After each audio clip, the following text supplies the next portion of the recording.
Welcome to Luca is a Billionaire, where the only thing I invest in is your answers. You start by eliminating easy software and contact issues. First, restart the phone and toggle airplane mode to refresh hardware connections. Then go to Settings Storage and unmount or eject the SD card so you don't corrupt files. Make sure it registers as removed. Physically inspect the card's slot and metal contacts. Clean gently and reseat the card in the correct orientation. Once done, check for any immediate read notifications before moving to deeper fixes. If the card still won't read, try it in another Android device or insert with a micro SD to SD adapter into a PC to isolate the problem.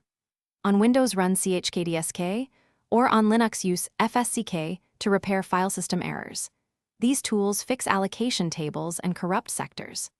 If the file system appears damaged, immediately run a recovery tool such as PhotoRec or Disk Digger to extract files before formatting. Make sure to copy recovered data to internal storage or a PC to avoid further loss. When data is safe or irretrievable, format the card using XFAT for cards over 32 GB or FAT32 for compatibility.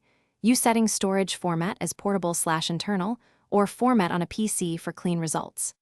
After formatting, reinsert and confirm the phone mounts it.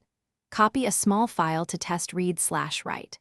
If the card still fails, try a different known good card to determine whether the slot is defective. If the slot is bad, a service repair or replacement is the practical next step.